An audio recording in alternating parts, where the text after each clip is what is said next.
ഇതൊക്കെ കേൾക്കുമ്പോൾ എന്തോ ഒരു ഇതാണ്, ഒരു സുഖം, സന്തോഷം.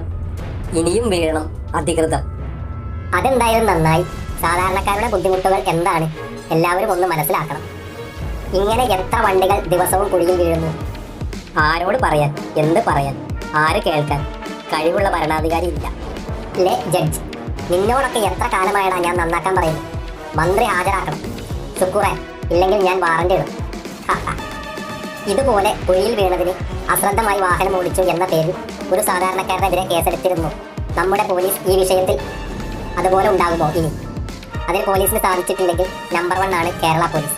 ആയതുകൊണ്ട് മാധ്യമ പ്രവർത്തകരോട് പ്രതികരിച്ച ആ നാട്ടുകാരുടെ പേരിൽ കേസെടുക്കണം. രണ്ടാം ഭരണത്തോടെ കേരളം ലോകത്തിന് മാതൃകയായി. മാപ്രകളും സഹിക്കുന്ന ജനവും വർഗീയതയുടെ കോടാലികളാണ്. ജഡ്ജ് പോകുന്നത് കൊണ്ട് അത് മാത്രം നന്നാക്കാൻ ഉത്തരവ്. ബാക്കി റോഡ് ആര് നോക്കും? ഇതുപോലെ ഏതെങ്കിലും VIP ബുദ്ധിമുട്ടുണ്ടാവണം അല്ലേ?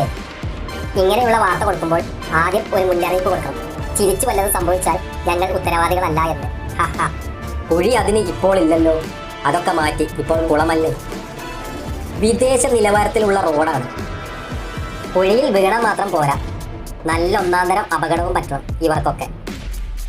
റോഡിലൂടെ വാഹനത്തിൽ പോകുന്നത് 10 മാസം ഗർഭം ഉള്ളവരാണെങ്കിൽ പ്രസവം അവിടെ വെച്ച് നടക്കും. ഒരു മനസുഖം ഇത് കേട്ടപ്പോൾ. കാരണം റോഡിലൂടെ വണ്ടി ഓടിക്കുമ്പോൾ അത്രയധികം വിഷമിക്കുന്നുണ്ട്. വണ്ടിയും പെട്ടെന്ന് കംപ്ലൈൻ്റ് ആവുന്നു. നമ്മുടെ നടുവും തലയൊക്കെ കിടുങ്ങി എന്തോ ആവുകയാണ്. യൂറോപ്പിൻ്റെ നിലവാരമുള്ള റോഡാ. ജഡ്ജിമാരെ പോലെ ഉന്നതരുടെ വണ്ടി കുഴിയിൽ വീഴുമ്പോൾ മാത്രം പോരാ ഈ ഉത്തരവ്. വളരെ സാധാരണക്കാരും ദിവസവും അനേകം കുഴികളിൽ വീഴുന്നുണ്ട്.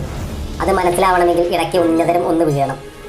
വഴി മാറാൻ മറന്നു കാണും. എത്ര നാളായി ആ റോഡ് തകർന്നു കിടക്കുന്നു. ഒരു പ്രയോജനമില്ലാത്ത വർഗ്ഗങ്ങൾ. ജനങ്ങളുടെ വിധി.